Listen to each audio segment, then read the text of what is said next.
Na Bíblia, poucas pessoas gozaram de um privilégio de estar a sós com Jesus. Pouquíssimas passagens bíblicas nos mostram que até mesmo os discípulos conseguiam estar com Ele em momentos particulares, onde era só Jesus e o indivíduo. Jesus estava sempre envolto em muita gente, ao redor de muita gente, sempre muito ocupado. Havia muitas demandas, né?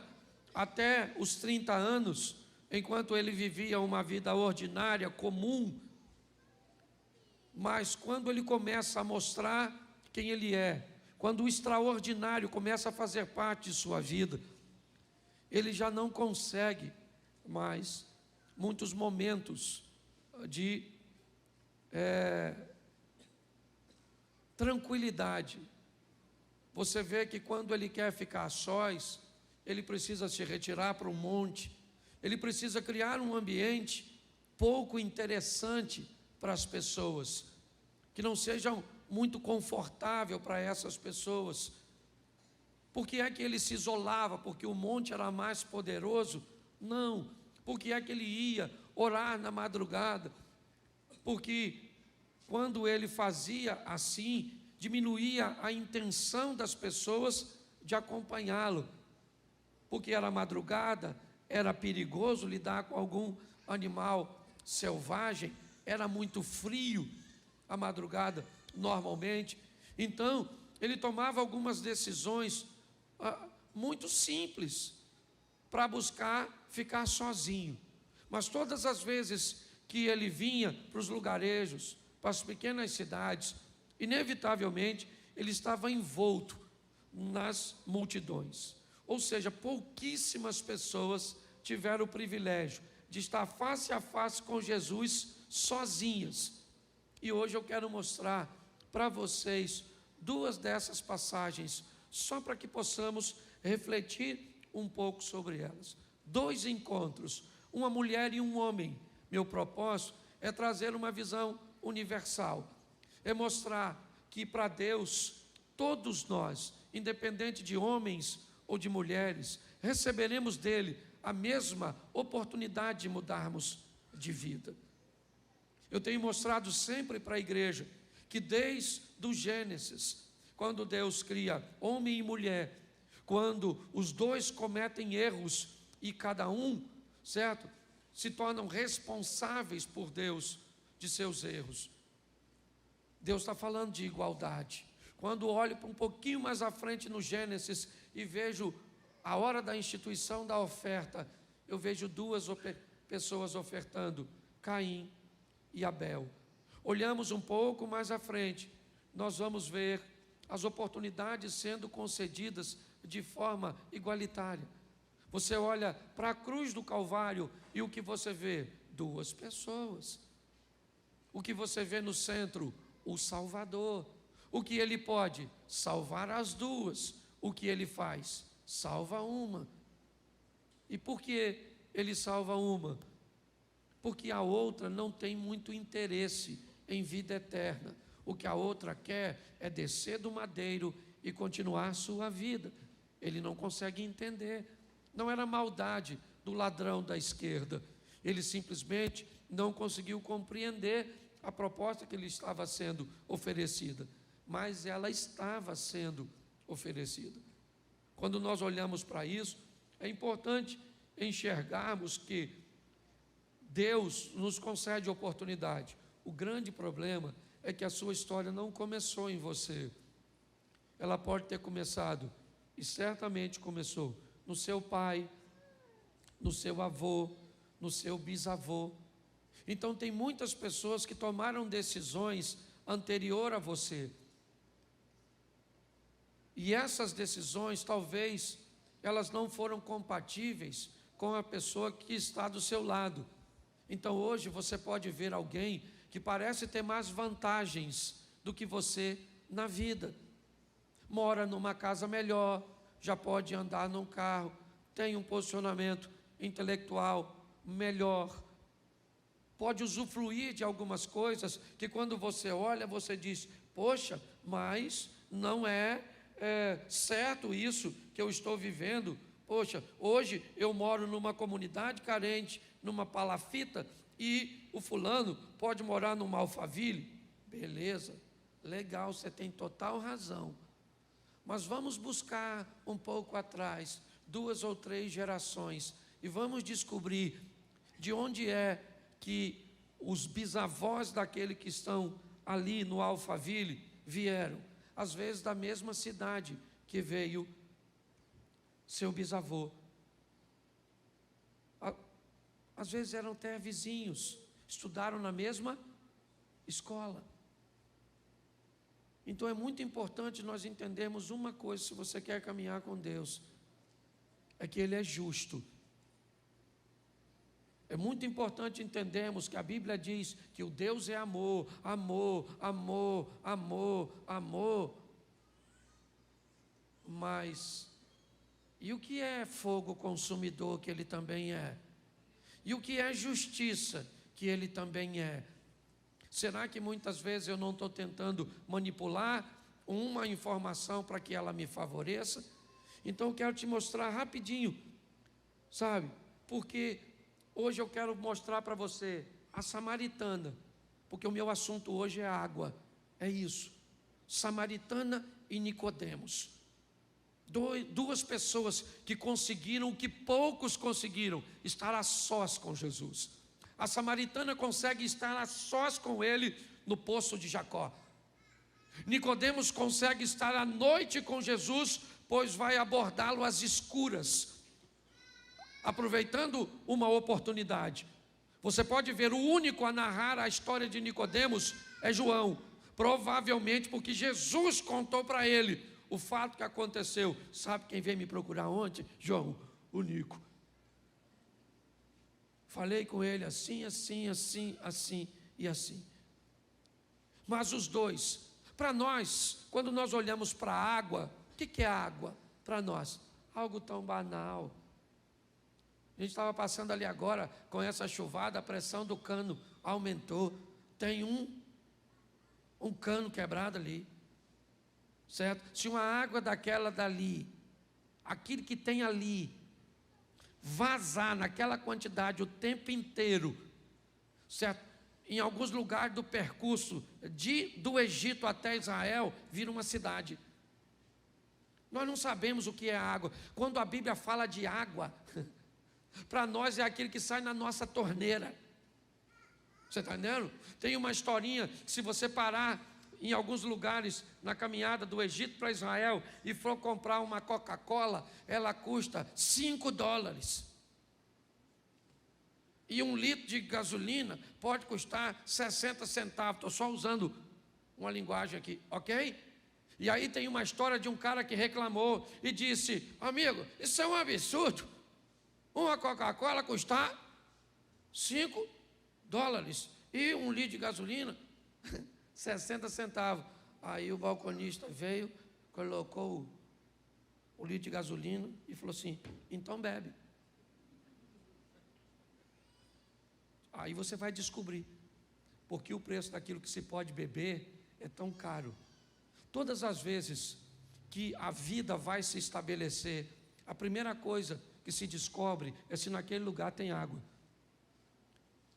Se você não sabe, Jesus ficou 40 dias sem comer, mas teria morrido depois de 3 dias sem água. Quando a Bíblia fala de água, ela está falando de vida, de oportunidade, de crescimento, de expansão. Onde a água está, por isso o Jordão, você vai olhar na Bíblia, sempre você percorre lá, e você vai descobrir o que é que a água pode fazer. Então essas duas passagens rapidinho, certo? Que eu quero refletir com você. Coloca para mim, Evangelho de João, capítulo 1, ou melhor, capítulo 4 primeiro. Vamos dar uma olhadinha no assunto sede, girando em torno de água, e a primeira é a mulher samaritana. Isso. Quando o Senhor veio a saber que os fariseus tinham ouvido que Jesus fazia e que batizava mais discípulos que João, Ora, ainda que Jesus mesmo não batizava, mas sim os seus discípulos. Ele saiu da Judéia e foi outra vez para a Galiléia. Era necessário passar por Samaria. Foi ter em Samaria, numa cidade chamada Sicar, junto ao herdade que Jacó havia dado para o seu filho José. Estava ali a fonte de Jacó. Jesus, cansado do caminho, assentou-se junto à fonte. Certo? E veio uma mulher de Samaria tirar água e disse: Jesus, dá-me de beber. E ela disse: como tu, sendo judeu, me pede beber a mim, que sou mulher samaritana? Aparentes, porque o judeu não se comunica com o samaritano, fecha o parente, bota uma pontuaçãozinha aí. Jesus disse: mulher, se tu conheceras o dom de Deus e soubesse quem é o que te diz, dá-me de beber, você é que me pediria e eu te daria da água viva. Ela disse: o poço é fundo, o senhor não tem com o que tirar, és tu maior que o nosso pai Jacó, que bebeu ele mesmo deste poço, como também toda a sua família e todo o seu gado. Jesus disse: mulher, aquele que beber desta água tornará a ter sede, porém aquele que beber da água que eu lhe der nunca mais terá sede. Note que o assunto é água, preste atenção, depois você confere. Água, ok? O assunto aqui é água. Uma mulher está indo buscar água. O que tem lá? 2 poços. É isso aí, cara. Criança é assim mesmo. Louvado seja Deus. Se está chorando é porque está com saúde. Isso. O que tem lá? Repita comigo: 2 poços. Isso. Mas pastor, a Bíblia diz que tem um poço só. O poço de Jacó, a herdade que ele deixou para José. Bom, isso é o que tem o H2O. Tá certo? Bom, o que aquela mulher tem ou sabe que vai ter? Sede. Não significa que ela está com sede no momento que está tirando água. Como ela não tem uma água encarnada como nós, ok? O que ela faz? Ela vai atrás da água. Ela sabe onde a água está. Ela sabe. Ela sabe que para tirar a água, ela vai precisar de algumas ferramentas. Ela sabe que o poço é fundo, ela mesmo disse a Jesus. E ela sabe que precisa de uma corda para acessar a água que está no fundo. E ela precisa também de um recipiente para conduzir a água para casa. Então note que ela está totalmente equipada para aquilo que deseja. Ela sabe onde a água está, onde é o poço. Ela sabe que o poço é fundo, então ela leva a corda. E ela sabe que precisa de um recipiente para levar a água para casa. O que ela não sabe é que, além de uma vida física nutrida pelo H2O, pela aguinha, ela também precisa de uma outra água. Uma água que não tem naquele tipo de poço. Então, quando nós olhamos para esse texto, nós vemos um poço do lado de outro poço. E vem uma mulher totalmente preparada para tirar daquele lugar um tipo de água. Mas o outro tipo, ela nem sabe que existe. Quando Jesus começa a se apresentar para esta mulher, a primeira coisa que ele diz: me dá um pouco de água. Me dá um pouco de água. Me parece que, querendo botar a mulher num posicionamento de vantagem, ele inicia uma abordagem a uma mulher que tem sérios problemas com homens. Sérios. Ela não era mais uma garotinha, já passou por 5 relacionamentos frustrados, está dividindo um cesto de um homem que não é dela, ou seja, está vivendo um adultério. Até o presente momento, ela sempre encontrou homens que queriam tirar proveito de seu corpo. Mas preste atenção, na Bíblia, deixa eu fazer uma analogia aqui. O 7 é considerado um número perfeito, sim ou não? Sim ou não? Ela já teve quantos homens? Então está na hora de encontrar o 7º. Jesus, o 7º homem, ele não quer seu corpo, ele não quer prazer com ela. Muito pelo contrário, ele quer oferecer a ela o prazer. Quando ela chega para buscar, ele aborda ela e ela, confusa, diz: como o senhor tem coragem de falar comigo, se o senhor está vendo que eu sou uma mulher e esse não é o nosso protocolo? O senhor está vendo que eu sou uma samaritana e há uma divergência entre nossos povos. O senhor está quebrando muita coisa por causa de uma sede, aliás, que ele nem tinha, porque o texto não diz que ele pediu água para ela porque tinha sede, ele quis apenas abordar. Mas quando ela olha para isso, ela diz: como o senhor ousa falar comigo? Ele diz: se você conheceras o dom de Deus e você soubesse quem eu sou, você é que me pediria água. Ela disse: aí o senhor não está entendendo. Deixa eu explicar uma coisa: o senhor não tem como me dar água, porque se o senhor tivesse como me dar água, o senhor já teria bebido. Eu vou falar para o senhor, o poço é fundo, e eu não estou vendo o senhor com nenhuma ferramenta capaz de tirar aquela água. E ele está dizendo: mas eu não estou falando daquela água, eu estou falando da felicidade que você está buscando. Eu estou falando da plenitude que você está buscando na vida. Eu estou falando que você, mulher, está buscando felicidade, satisfação, prazer e realização no poço errado, com decisões erradas. Por que é isso? Qual é o problema da felicidade? O problema é que todo mundo deseja alcançá-la, mas o problema é que onde ela vai estar? O que é ser feliz para você? É grana no bolso? Beleza. Você acha que quem tem dinheiro no bolso é feliz? Então você imagina que nas grandes mansões, nos lugares, certo, onde o dinheiro está presente, todo mundo é feliz? É isso? Bom, eu vou ser feliz se eu tiver filhos. Então todo mundo que tem filhos é feliz? Eu vou ser feliz se eu casar. Então todo mundo que casa é feliz? Eu vou ser feliz se comprar uma casa própria. Então quer dizer que uma pessoa que não tem muito dinheiro, que não tem filhos, que é solteira e que mora de aluguel, ela é sentenciada à infelicidade? Não.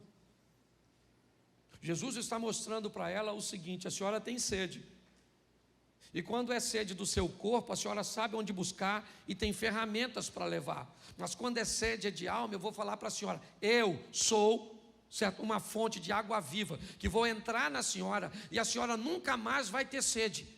Nunca mais a senhora vai precisar de nada para te fazer feliz, porque feliz eu vou te fazer feliz.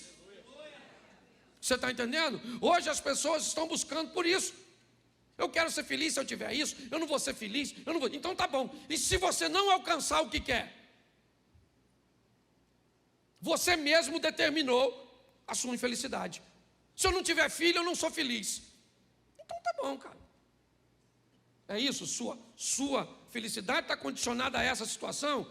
E se você não alcançar? Porque às vezes o que você almeja tanto para você não é o que Deus tem para você. E aí? Engole essa. Mas sabe o que me encanta? É que ela não entende, mas entra no negócio. Ela falou: o poço é fundo, o senhor não tem com que tirar. O senhor é maior que o nosso pai Jacó, que bebeu ele mesmo deste poço, toda a sua família e todo o seu gado. Jesus falou assim: ô mulher, vou falar uma coisa para tu. Escute só. Quem beber dessa água, volta aqui para buscar amanhã. Agora, quem beber de mim não precisa de ir mais a lugar nenhum, porque eu sou suficiente para fazer qualquer pessoa ficar saciada. Ela pensou que ele estava falando da água. Ela falou assim: aí Jesus, então me dá dessa água aí, para eu não vir mais buscar essa. Ele deve ter falado: difícil.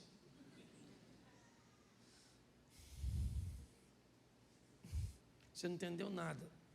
Então vamos mudar de assunto. Não queria mexer nisso, mas vou. Vai chamar seu marido. Aí ela falou: marido? Caraca, vamos voltar para a água, que eu acho que eu ia ficar mais confortável. Deixa eu explicar ao senhor: eu não tenho marido não, moço. Eu sou solteira. Aí ele falou: pois é, dona. A senhora não tem porque a senhora já teve 5, já está com um que nem é seu. Ela falou: caramba, fofoca terrível. Ela não sabe que ele é Jesus. Então ela deve estar falando: puxa vida, descobriu quem eu sou. Caramba.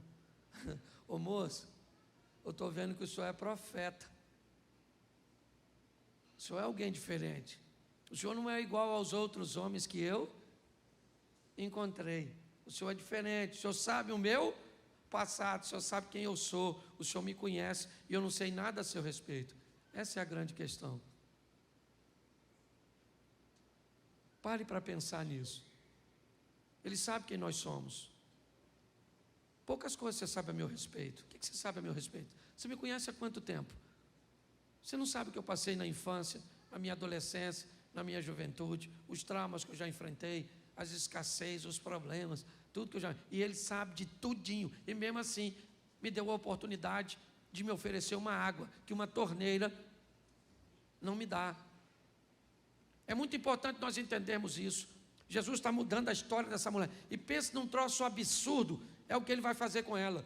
Ele conversa com ela e fala coisa com ela que ele não disse para seus discípulos. Ele dá instruções. Que tem essa mulher para receber isso? Sabe onde os discípulos dele estão? Enquanto ele está conversando com a mulher? Na cidade de Samaria. Sabe o que tem lá? Muita gente que Jesus quer salvar. Jesus diz para seus missionários, 12 missionários, vão até Samaria comprar comida. E eles vão para comprar comida. A mulher veio para pegar água. Olha só. Quando Jesus termina de conversar com ela, ela deixa o cântaro. Depois você dá deixa eu ver se eu consigo te mostrar aqui. Põe o 4:28, por favor, para adiantar. Eu estou adiantando porque no segundo eu consigo pregar o texto inteiro. Agora eu tenho que abreviar. Isso. Deixou, pois, a mulher o seu, era com cântaro que ela ia fazer o quê? Ela foi apanhar água. Levou a água. Levou ou não? Levou. Só não levou o H2O. Entendeu? É isso que eu quero que você entenda. Ela levou, só não levou a água do poço. Ok? Foi para a cidade, correu e disse àqueles homens. Olha o que ela disse para os homens. Gente, encontrei o Messias. Samaritano esperava Messias também, sim ou não? Sim. Agora, um Messias que conversa com a dona, com essa reputação, aí também não, né, gente? O Messias tem que bater um papo com você. Uma pessoa santa, imaculada. Ir lá na sua casa, te abordar, falar comigo que sou o pastor Cláudio. Vai lá para pegar uma dona dessa reputação. Ela falou assim, encontrei o Messias. Falou comigo. Os caras devem ter falado, vê se o Messias vai aparecer para a senhora. Essa carga tributária da senhora para pagar. A senhora não tem vergonha não, o Messias já nunca vai dar confiança para a senhora. Esse é que é o problema, gente. O diabo usa isso contra nós, porque muitas vezes ele pega a nossa reputação, que nós não somos flor que se cheira, sim ou não? E isso. E aí diz, você não merece, você não Jesus, entrar em você, entra nada, eu não estou querendo entrar. O Satanás fala, imagine Jesus, de tão sujo, só que ele sabe quem nós somos. E a mulher está falando, encontrei o Messias. O cara falou assim, e ele falou o quê? Falou tudo que eu fiz. Aí eu acho que ele falou, então quero ir lá dar uma olhada. Pelo menos alguém teve coragem de falar com a senhora. A senhora deixar essa vida sem vergonha da senhora. Não pode ver um homem, esse furor uterino que a senhora tem. Foi lá. Foi lá, Jesus está quietinho. Certo? Só que quando ela volta, quem é que já está lá? Os discípulos com a comidinha. Sim ou não? Eles foram comprar comida onde? Em Samaria. E ela também foi em Samaria. Foi ou não foi? Eles trouxeram quantas pessoas para receber Jesus como Senhor e Salvador? Os discípulos? Ninguém. E a mulher? Vem assim, ó, evangelista. Jesus pega um cara cheio de demônio e transforma em evangelista. Não tem problema, não sei quem você foi. Ele não está olhando para quem você foi. Ele está olhando para quem você pode se tornar nele. As pessoas olham para o nosso pai. Jesus olha para o nosso futuro, gente. Vem a dona. Eu imagino Jesus olhando para os discípulos.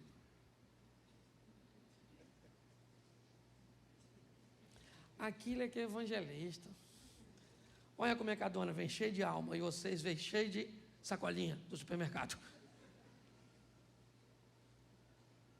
O que é que ela trouxe? Gente que também tinha sede. Quando você olha para essa mulher, você descobre um evangelho que pode mudar pessoas na hora. Porque tem gente que muda na hora. Deixa tudo para trás, passa a ler a Bíblia, a orar. Tem gente que muda instantaneamente, sim ou não?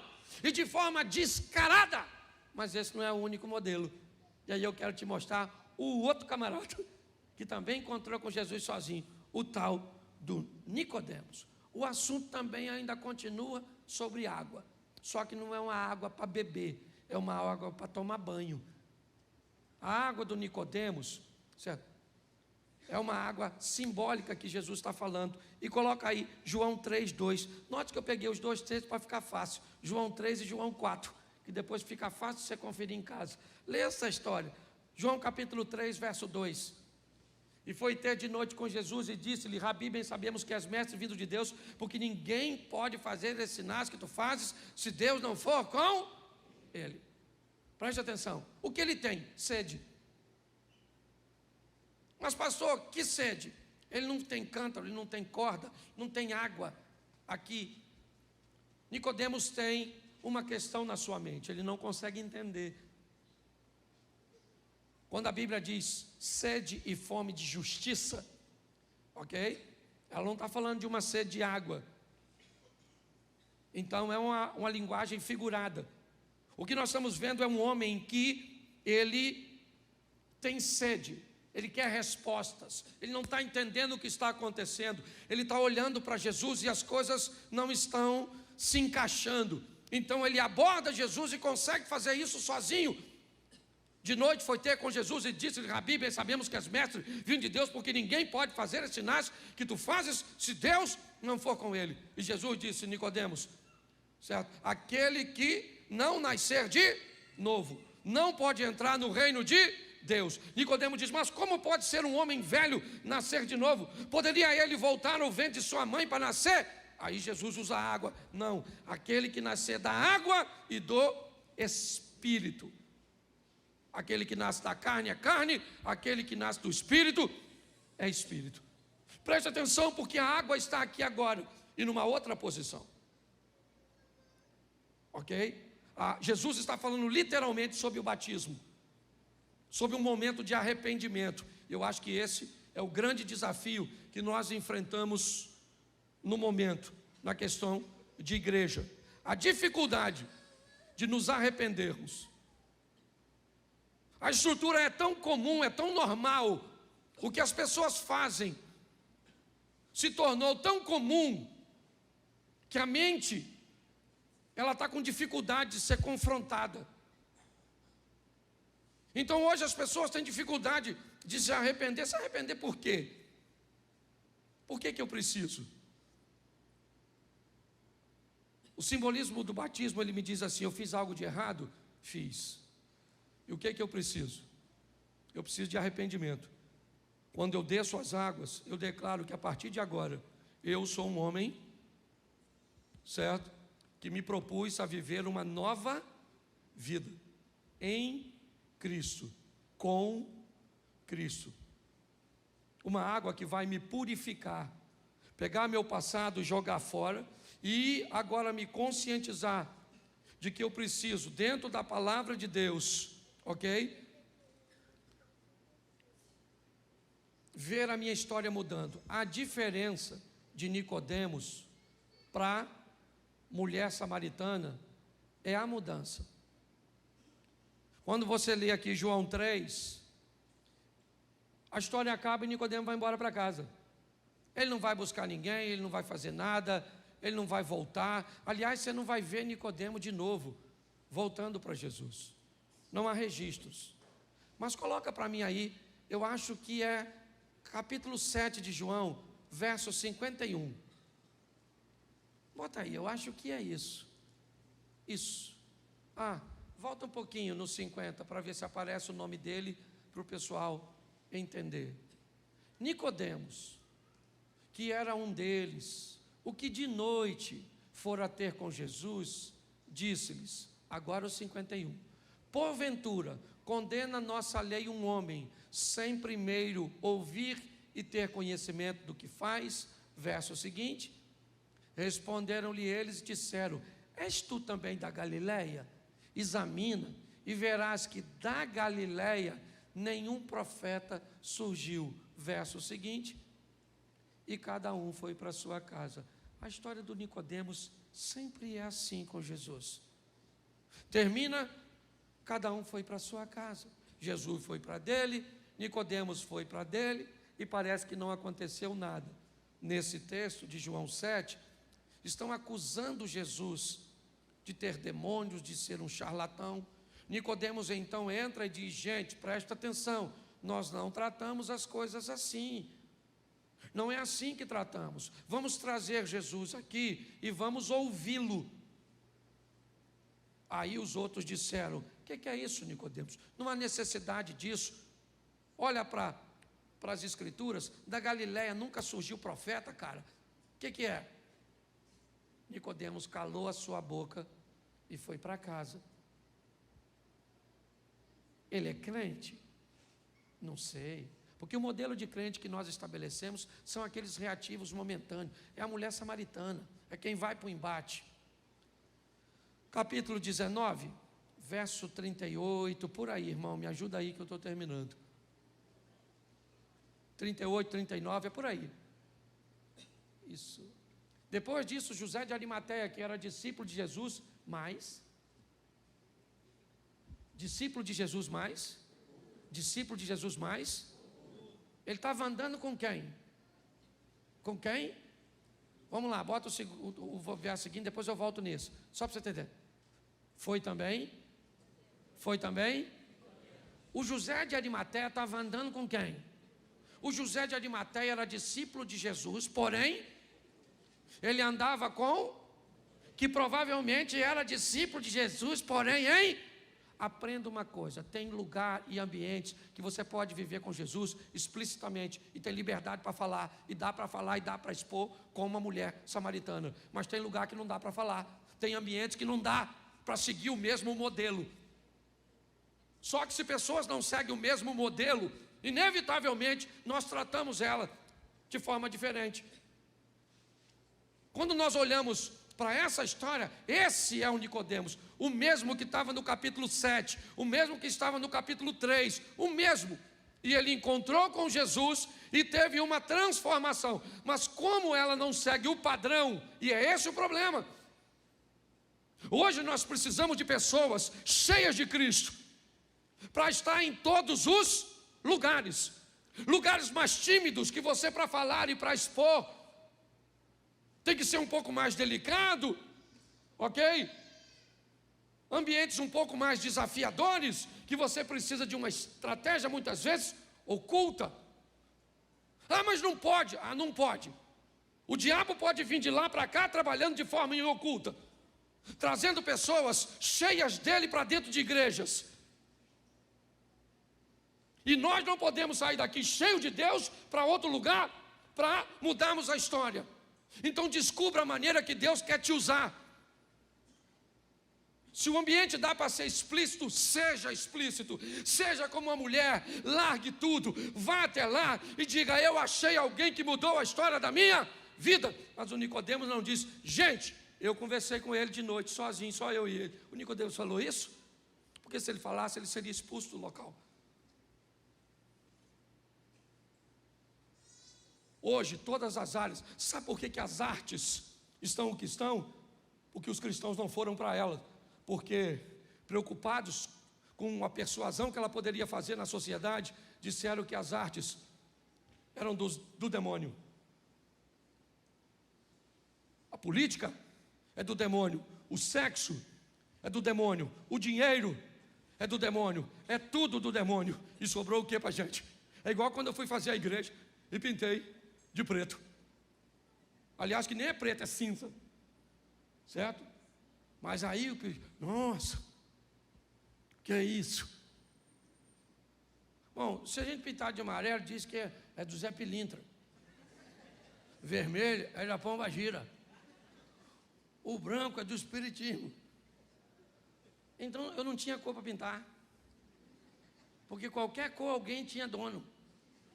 E pastor, por que você pintou de preto? Porque esconde as imperfeições, é mais barato aqui, é alugado. Não precisava dar um grande... É só isso. Nossa, eu vim aqui, um menino, que ele parecia um inferno. Não, inferno é a sua mente. Aí para onde você olha, você vê a escuridão. Nós temos que quebrar, é isso aqui, gente, transformável pela renovação da vossa, para que você descubra qual é a boa, perfeita e agradável vontade de... Então eu não sei como é que Deus mudou sua vida.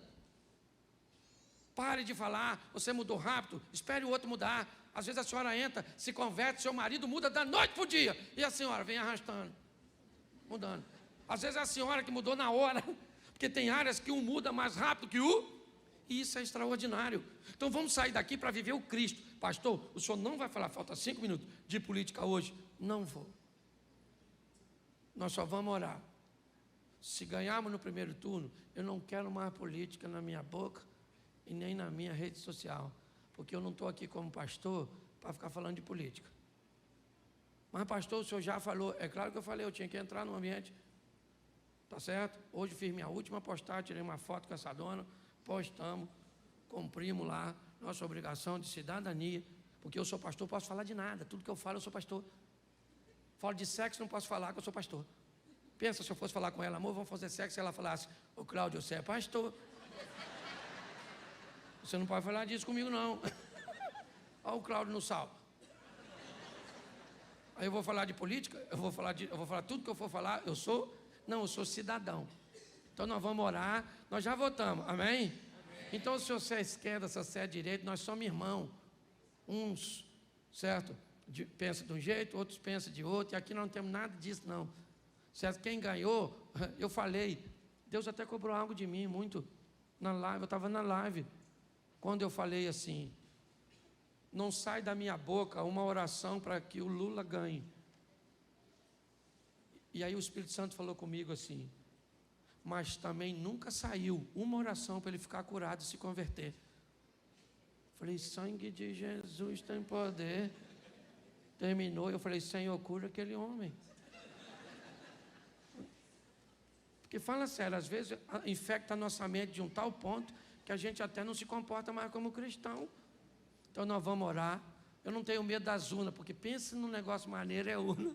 Se você deixar ela quietinha, ela só computa. Só faz a contagem. Eu tenho medo de gente. Aliás, eu tenho medo de pessoas sem gente dentro. Porque tem um montão de pessoas que não tem gente. São pessoas, não sei como é que eu usaria a palavra, mas sem gente. Então nós vamos orar por nossa nação. E principalmente orar para que Deus nos use. Certo? Ou como usou Nicodemos, ou como usou a mulher samaritana. Tem sede, vinde às águas. Fique de pé. Acabou o culto, por favor, você vai embora. Porque eu vou pregar de novo, pensa. Feche seus olhos, pode fechar que ninguém vai pegar nada seu. Mas tem algo de valor seguro. Ah, pastor, aqui o senhor não faz apelo, eu queria caminhar com Jesus. Atrás daquela câmera ali, ó, tem uma sala com as cadeiras. Se você quiser caminhar conosco, dá um pulinho lá. Ah, mas não tem que confessar publicamente. Fica tranquilo que quando você tiver certeza de que é isso que você quer, você vai vir aqui e vai fazer essa profissão de fé, ok? E não adianta fazer agora sem ter certeza e nem saber o que quer muitas vezes, e a gente te instrui depois. Feche seus olhos e dá uma ajuda aqui, alguém no teclado, por favor. Feche seus olhos. Pai, em nome de Jesus, eu quero te agradecer por tua palavra, que nos mostra aqui muito mais do que o H2O, a água, que simboliza a vida, onde tem. A vida está envolta, as águas, ao redor delas. Mas nós não precisamos apenas, seres humanos, os outros seres, bastam o H2O e é suficiente. Mas a nossa alma precisa de uma outra água, que todas as outras criaturas não têm necessidade. mas nós temos. E essa água, que é exclusiva do homem, nós só a alcançamos em Cristo. Por isso, Pai, queremos ser felizes, mas que venhamos entender que não há felicidade sem uma alma preenchida pela Tua presença. Abençoa este povo que se chama pelo Teu nome, e que o reconhecimento dessa necessidade faça com que Te busquemos, venhamos Te receber, ó Pai, como Senhor e Salvador de nossa vida. A transformação pode acontecer rápida, explícita ou vagarosa, como a de Nicodemos, mas o importante é que ela aconteça e que andemos de fé em fé, de glória em glória, onde o amanhã será melhor, mais promissor do que o hoje. Toma nossa nação nas Tuas mãos. Já fomos às urnas, votamos e sabemos que o Senhor não decide quem é o presidente. O Senhor apenas já sabe, mas o Senhor não vota. Quem decidiu o presidente foi o povo, e não foram os evangélicos, porque eles são minoria. Quem vai eleger o presidente são os cristãos. E como cristãos, nós somos maioria no nosso Brasil.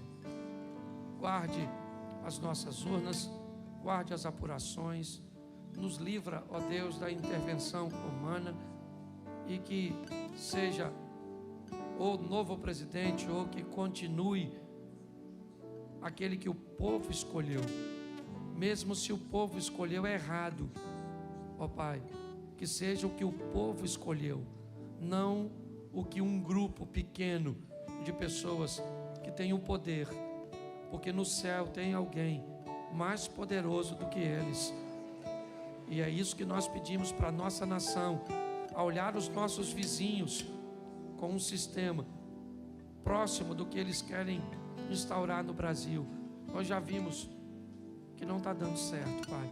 Que a Tua misericórdia se estenda sobre a nossa nação. Abençoe a todos.